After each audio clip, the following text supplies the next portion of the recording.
வாசிக்கும்படியாக தெரிந்து கொண்ட சங்கீதம் 147 வசனம் 1 20 வரை. கர்த்தரை துதியுங்கள், நம்முடைய தேவனை கீர்த்தனம் பண்ணுகிறது நல்லது. துதித்தலே இன்பமும் ஏற்றதுமாயிருக்கிறது. கர்த்தர் எருசலேமை கட்டுகிறார், துரத்துண்ட இஸ்ரவேலரை கூட்டி சேர்க்கிறார். இருதயம் நொறுங்குண்டவர்களை குணமாக்குகிறார், அவர்களுடைய காயங்களை கட்டுகிறார். அவர் நட்சத்திரங்களின் லக்கத்தை எண்ணி அவைகளுக்கெல்லாம் பேரிட்டு அழைக்கிறார். நம்முடைய ஆண்டவர் பெரியவரும் மகா பலமுள்ளவருமாய் இருக்கிறார். அவருடைய அறிவு அளவில்லாதது. கர்த்தர் சாந்த குணமுள்ளவர்களை உயர்த்துகிறார், துன்மார்க்கரை தரை மட்டும் தாழ்த்துகிறார். கர்த்தரை துதியுடன் பாடிக்கொண்டாடுங்கள், நம்முடைய தேவனை சுரமண்டலத்தால் கீர்த்தனம் பண்ணுங்கள். அவர் வானத்தை மேகங்களால் மூடி பூமிக்கு மழையை ஆயத்தப்படுத்தி மலைகளில் புல்லை முளைப்பிக்கிறார்.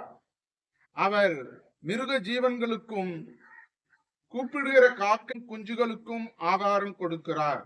அவர் குதிரையின் பலத்தில் விருப்பமாயிரார், வீரனுடைய கால்களில் பிரியப்படார். தமக்கு பயந்து தமது கிருபைக்கு காத்திருக்கிறவர்கள் மேல் கர்த்தர் பிரியமாயிருக்கிறார்.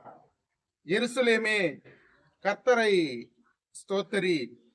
சீயோனே, உன் தேவனை துதி. அவர் உன் வாசல்களின் தாழ்பாள்களை பலப்படுத்தி உன்னிடத்தில் உள்ள உன் பிள்ளைகளை ஆசீர்வதிக்கிறார். அவர் உன் எல்லைகளை சமாதானம் உள்ளவைகளாக்கி உச்சிதமான கோதுமையினால் உன்னை திருப்தியாக்குகிறார். அவர் தமது வார்த்தையை பூமியிலே அனுப்புகிறார், அவருடைய சொல் மகா தீவிரமாய் செல்லுகிறது. பஞ்சை போல் உறைந்த மழையை தருகிறார், சாம்பலை போல உறைந்த பனியை தூவுகிறார். அவர் தமது கல் மழையை துணிக்கைகளாக அனுப்புகிறார். அவருடைய குளிருக்கு முன்பாக நிற்பவன் யார்? அவர் தமது வார்த்தையை அனுப்பி அவைகளை உருக பண்ணுகிறார். தமது காற்றை வீசும்படி செய்ய தண்ணீர்கள் ஓடும். யாக்கோபுக்கு தம்முடைய வசனங்களையும் இஸ்ரவேலுக்கு தமது பிரமாணங்களையும் தமது நியாயங்களையும் அறிவிக்கிறார். அவர் வேறே எந்த ஜாதிக்கும் இப்படி செய்ததில்லை. அவருடைய நியாயங்களை அறியாமற் போகிறார்கள். அல்லேலூயா. வாசிக்கும்படியாக தெரிந்து கொண்ட சங்கீதம் வாசித்து முடிந்தாயிற்று.